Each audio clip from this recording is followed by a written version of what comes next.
Class, talking about the chapter 14 homework problems. We're going to start with the bowling example. So we have a certain bowler, and she bowls a strike 70% of the time. So if you don't know anything about bowling, that means on the very first roll, she's knocking down, yay, all of the pins, which is 10, on the first try, okay? So for this one, just mean children. What I do, you don't have to do this, but I just put like probability of strike is 0.7. All right, so then if she doesn't roll a strike, right, what is going to be that probability? Nice. All right, and if you watched the videos already or you read the chapter, this is an example of something called a compliment. And I don't mean like a, hey, you're looking good compliment. Okay? I mean a compliment as in you take it away from one. Okay? So in this case, when you see that word compliment, you're thinking subtract from one. That's the strategy you're going to use for some of these questions. All right? So we're imagining in this scenario that she is going to bowl 3 frames. What is the likelihood that she goes 3 frames without a strike? So the first one, she gets up there, she rolls it. And what is it? Not a strike, Catherine. Not a strike. The second one? Not a strike. Third one? Not a strike. Okay? So that means not a strike and not a strike and not a strike. And if you know anything about that word and, it means multiplication. We're in room 204. You're going to be just fine. All right? So we know that it's 0.3 times 0.3 times 0.3. Repeated multiplication. You can just use powers. I know. When I showed that to Henry, it blew his mind. Okay? He just wants to learn stuff. Yeah. The other day he was asking me, what's the difference between 3.9 and 4.0? That's a long answer to that, right? Okay, so you guys have the calculators. What's 0.3 cubed? 0.027? Yay, see, not so lost. Now, in terms of rounding, I'm going to go with what I've been doing in this class, which is rounding to the nearest thousandths. So go to that 4th number and use that to round your thousandths place. Everybody good? Not that worried about rounding, but I think we're okay. Okay, letter B. Her first strike is on the 3rd frame. So the first one, not a strike. Second one, not a strike. And the third one, though, strike. And strike. So we have 0.3 times 0.3, which is squared, times 0.7.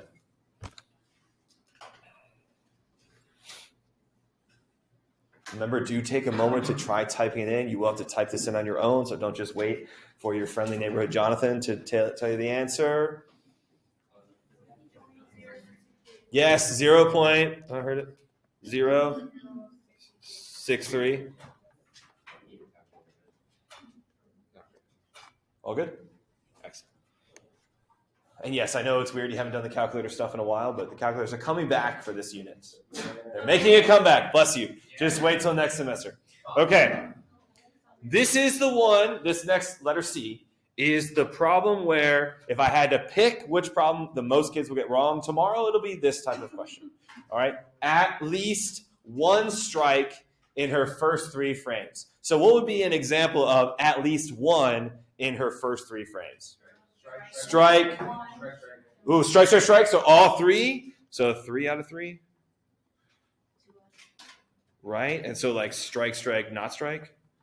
Or not strike, strike. Yeah, or strike, not strike. This is fun, right? You guys having a good time? All right. Okay, sorry. And then the other one? Just one. That's right, Joseph. And this one, you got lots of options, right? You got strike, not strike, not strike, not strike, not strike, strike, not strike, not strike. Yeah. Do you have to count also? Here's the answer to that. No. Okay. If you do it my way, no.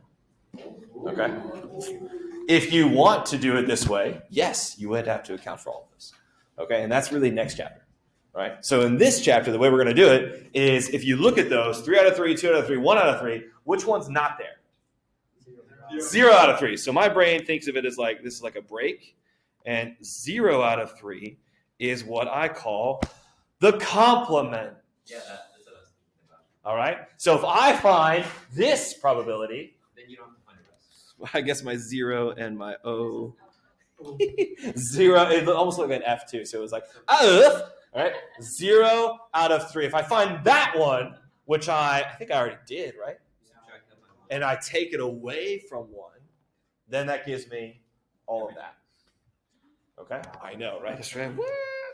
It's like CSI up in this. Okay, so at least. One more time, Eduardo? So that lets you use information from the first. You can. In this case, I am going to use it, but if you didn't have it, you'd have to do it on your own. So 1 minus, and I'll show my work here, that I would do 1 minus the probability of no strikes, so none. So 0 out of 3, which is going to be 1 minus, right? So we think of the complement of strike is 0.3.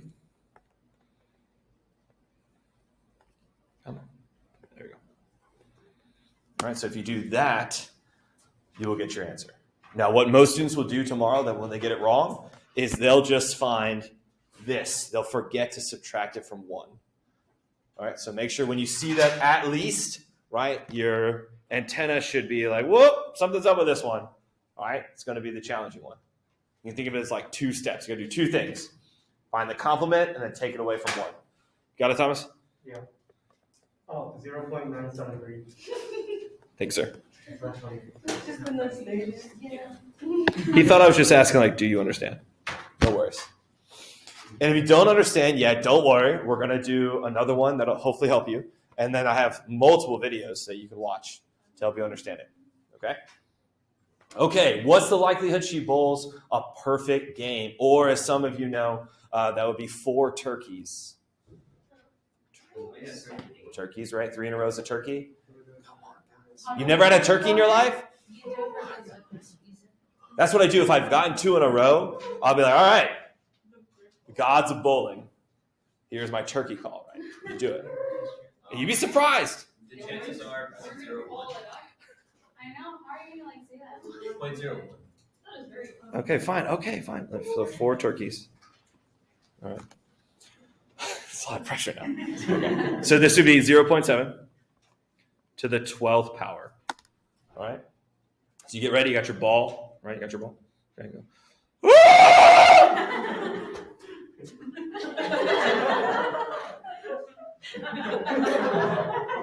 It's good timing. What is it you're supposed to do for over here? So you want to Yeah, see? That's the reason. Well, you didn't finish. Oh, well, Antonio, I had to so Antonio was going and then laying next to me. It's like rude to bowl when that person has started. So that's like etiquette if you ever go to the bowling alley. If you're about to go and the person next to you is about to start, you say, you go ahead and you wait. Okay. Just bowling etiquette. Yeah, come on. Do you think there's spotlight? Like all of a sudden you're ready and then someone comes whipping down. What are you doing? Come on. What is this? Amateur hour? All right, what's the answer? I just need the answer. 0.1384. Yeah. Let's start. 0.014. Is that what I'm hearing? Is it thousands? Yeah, confirm, Eduardo? Yes, okay. Okay, excellent. So, that's pretty impressive. 1.5% chance that she'll bowl a perfect game. That's amazing. All right. Questions on the bowling? Questions on the bowling? All right. Let's do number 2. Oh my gosh. You might know this guy. All right. Well, I heard he's a celebrity. What? I'm a celebrity? That guy, right? Yeah. Well, when you write your own stuff, you can use your name. All right. Usually when I write them, I use Mr. Ritten's name because he started using my name. So, okay. Yeah, it was something I saw an English test a kid had. They're like, look, your name's in it. I was like, what is that? So, okay. Put it on this list. Come on. All right. I actually do cross-train tracks when I come to work every day. If this was a legitimate problem, I would have kept track over the last 10 years of working here, how many times I got stopped by a train to give you the actual percentage. But listen, come on, you guys know I can make it up. So 5% we're going with. 5% of the days I'll get stopped by the train. So then what is in terms of when I don't get stopped? 95. Very good. So probability of stopped. Well, you know what? Let's just do that. That's more fun. Train. No train equals. And no train. 4.95. And this is probably a little misleading because there are times where I'll be stopped by the train crossing things, but there actually isn't a train. There's just malfunctioning. So that's my favorite.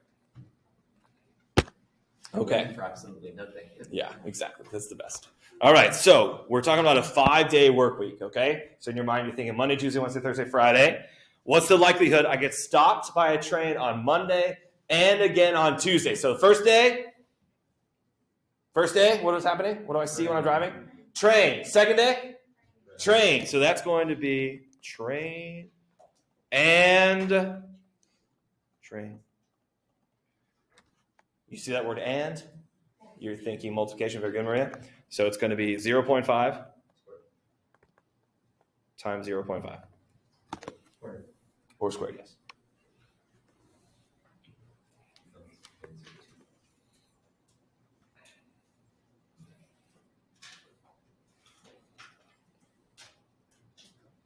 .003.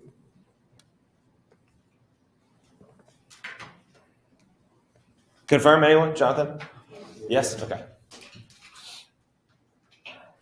So is that very likely to happen? No. Right? Less than a 1% chance of happening. All right? So really good week of work when that happens. All right? Get stopped for the first time on Thursday. So Monday, Tuesday, Wednesday? No train. But Thursday, train. So no train.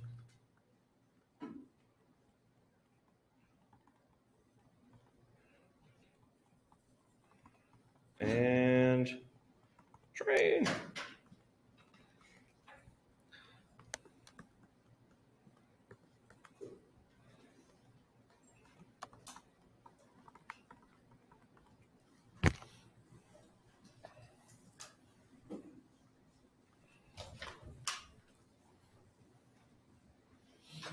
Students in my other class asked me how much notation do they need to write for the quiz tomorrow. I don't need to see that notation, right? If you don't write no train, like all that over and over again.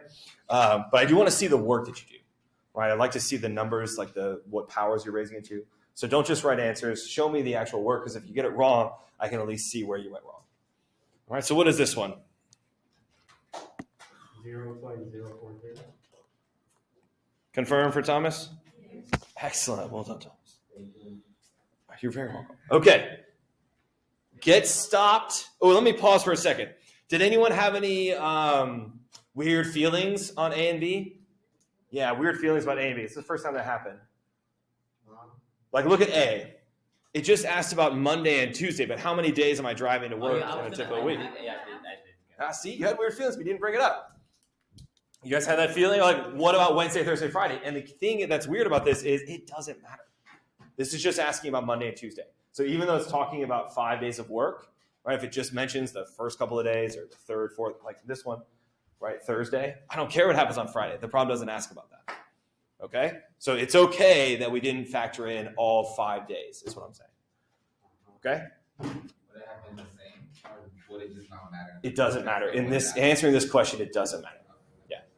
Okay. Get stopped every day. This time it does, though, Joseph, right? Every day is all 5. So we're talking about train every day. So all day train. Yeah, I'm not going to do train and train and train and train. Maybe T and T and T and T and T. I think that's good. That just makes me think of Minecraft. So Yes. Yeah. Sorry. Andrew, you can calculate this one. you can't calculate this one? No. Oh, is it scientific notation? Yeah. Hit me with the scientific notation. This is 3.125 e. Okay, times 10 to the negative 7th power. Oh my God. You can leave that, but here's what I'm going to do. I'll do it over here. We're going to move it 7 places to the left. Sure. So 6. That did feel like a lot of work. So 6 zeros after the decimal? Yeah, it's always minus 0. We can leave a science interpretation. Totally fine. Okay, thank you very much. You're so welcome. So if this happens to me, right, on Friday, I should go buy a Powerball ticket. No, I shouldn't do that, right, because I know stats and I shouldn't do that. Don't do it, guys. Don't buy these tickets. 1 in 292 million. Huh? One in what? 292 million That's a big number. that you'll actually win the Powerball. So don't do it. So what you're saying If you took that money that you spent, let's say you spent $10, right, and you just invested that. Think about how much money you have in 20 years. $0. I wish I could teach you that, but I can't, unfortunately. What if I asked him? Like, what if I That's a asked great him? question. You can ask your state representatives. Why I can't. Okay, Wait, let's do D. how does you know this to invest? Well, you have to do those things first.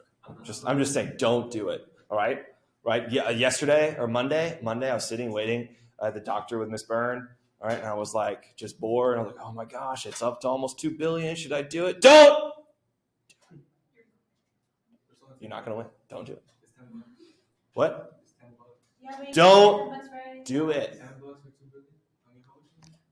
It was $2 billion. Now it's gone now. But California. That's what the person who wins also thinks. I know, but like I'm just saying, you're not going to.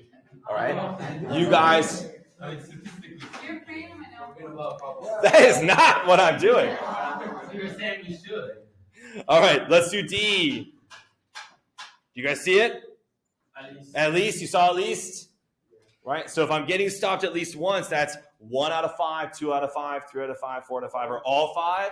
So I'm going to do the complement here. What's the complement to at least once? 0. So I'm never getting stopped on all 5 days. So I'm going to find the probability of no trains. But then that's not the answer, right? That's not the answer. You have to subtract it from 1. That'll be the trick tomorrow. Hopefully you remember. Did we do no trains yet? I don't think we did. No. So 0.05 to the 5th power, yes. Nope, I lied. No trains is 0.95, right? Yeah, so.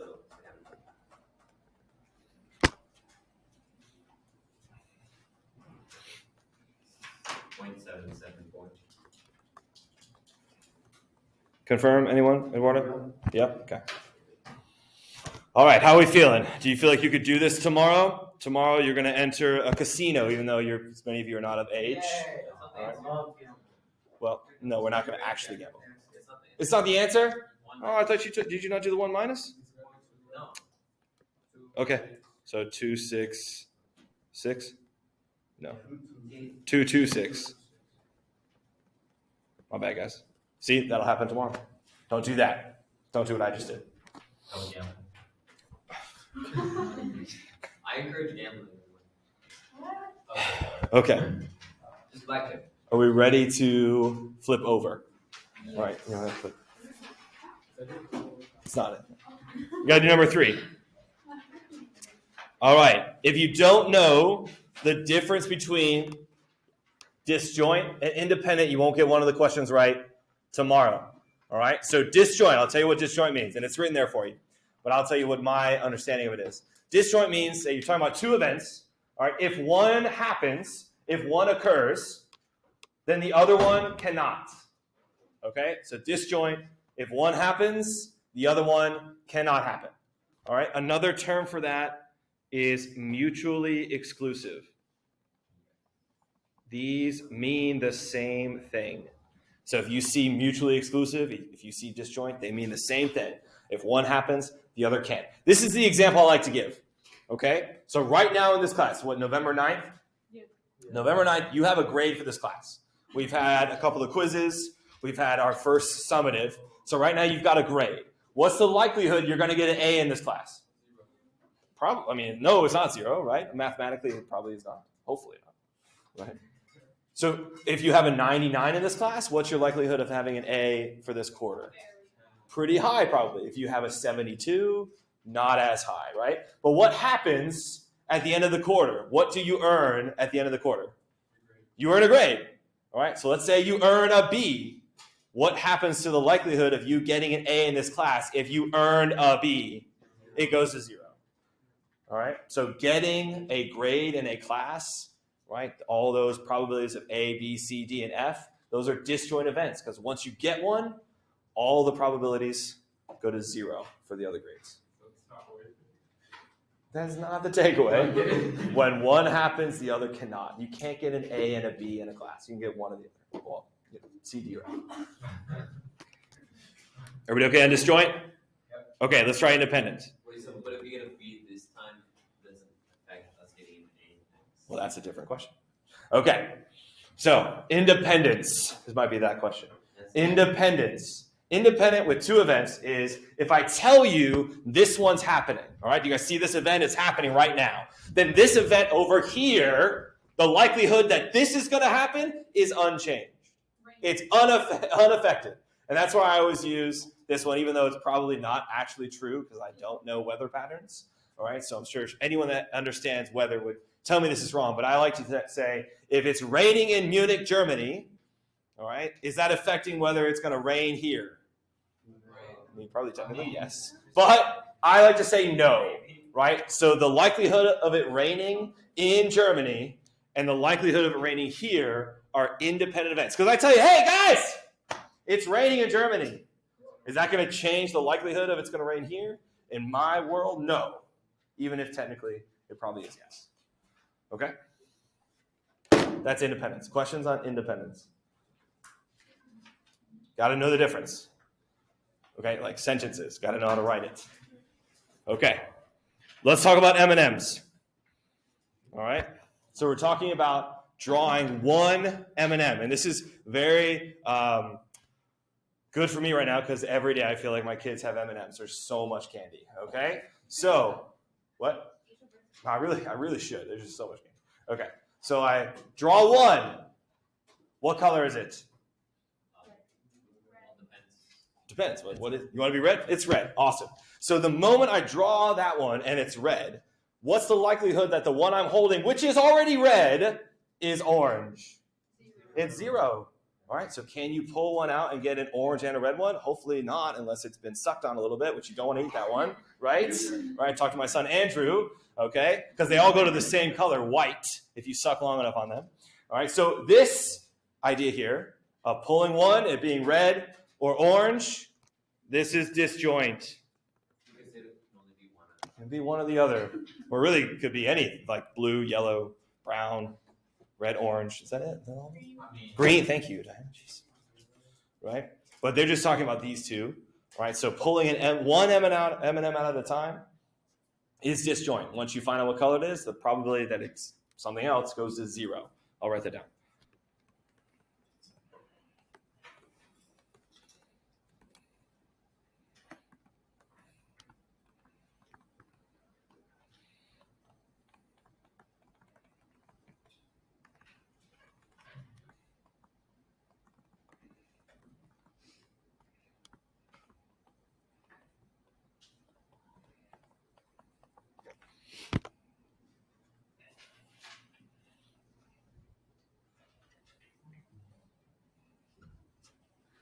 Which word?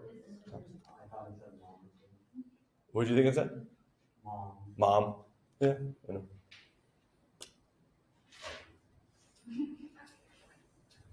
There's a lot on Okay. Letter B. Now we're talking about drawing two M&Ms, one after another. So we pull the first one out, and it's red. Okay? What about the next one? It's independent of that. Well, let's ask first if it's disjoint.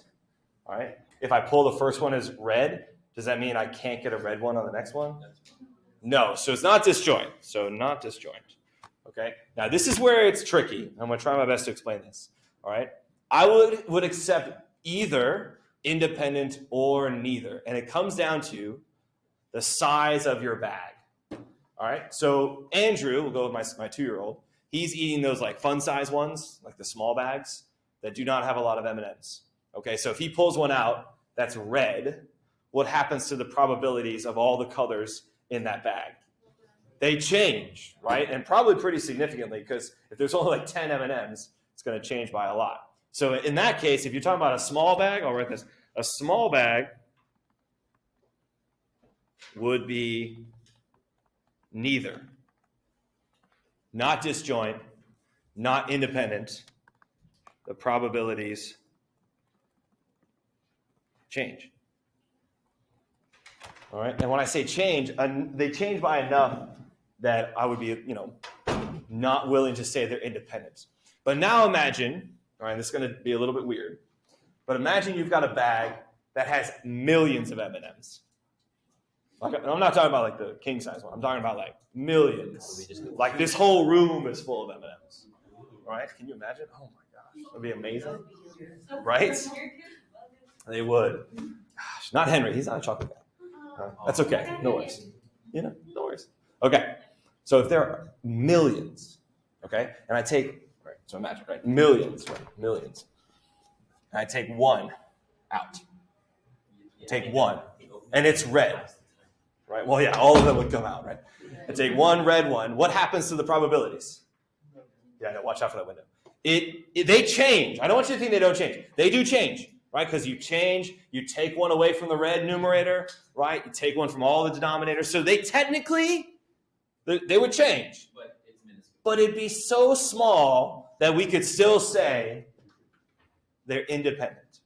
Okay, so if... So unless the change we make doesn't affect their variables, doesn't affect it, then they would be independent. It's just not a significant. What I want you to take away from this, we're going to need this in the next semester, is that we're going to be able to assume independence, that if the change is so small, it's almost as if it's not changing. That's what you need. Or if it doesn't change. Well, it technically, yeah, I mean, if it doesn't change, we're good. But if it changes and it's such a small change, we can go ahead and assume independence. So if your bag is, let's say, really big, and I'll put millions here of M&Ms.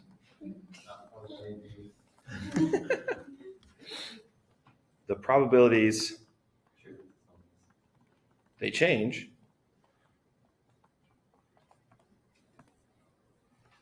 but the change is so small, it's as if they didn't change. And I'll put, so then, independent.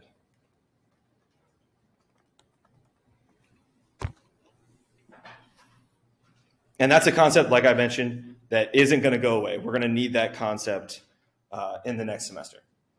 Okay, so it's really just about how many M&Ms we're talking about here.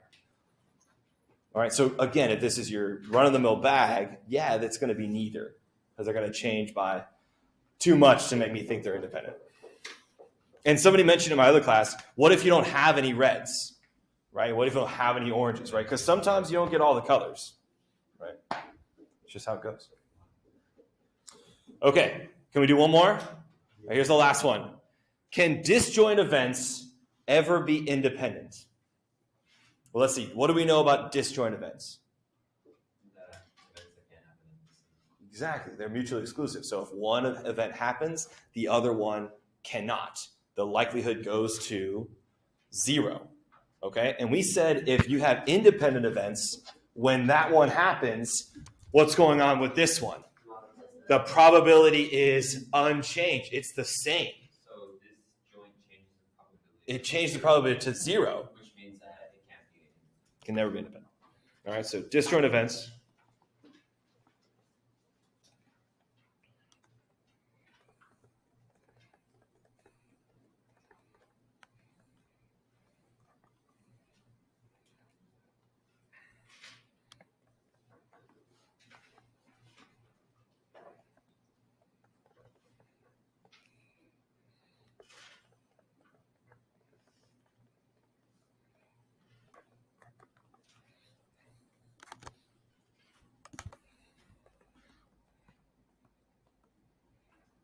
Independent. You just give up?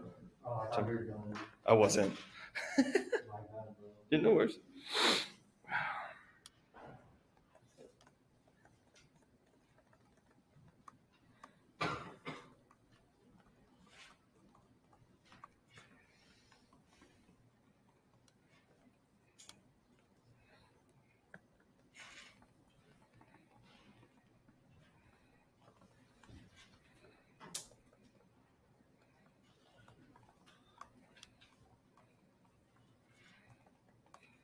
All right, now I'm done, Thomas.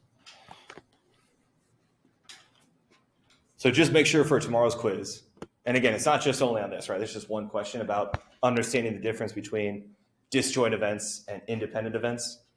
You will need to make sure you know how to find those probabilities, like train, and or strike, and no strike, that kind of stuff. All right, so I've got videos. I'm going to be done for now because we've got about 20 minutes. I've got multiple videos out there on Classroom you can watch. They're not very long. One of them is like 6 minutes, so you can watch it real quick. There's one IXL link for this chapter that will give you some opportunity to practice if you'd like to practice. But otherwise, I want to see how you guys can do tomorrow on the quiz. Any questions? I saw Leslie's first. I'm sorry, Thomas. Go ahead. You can go after Thomas. Wait, me afterwards?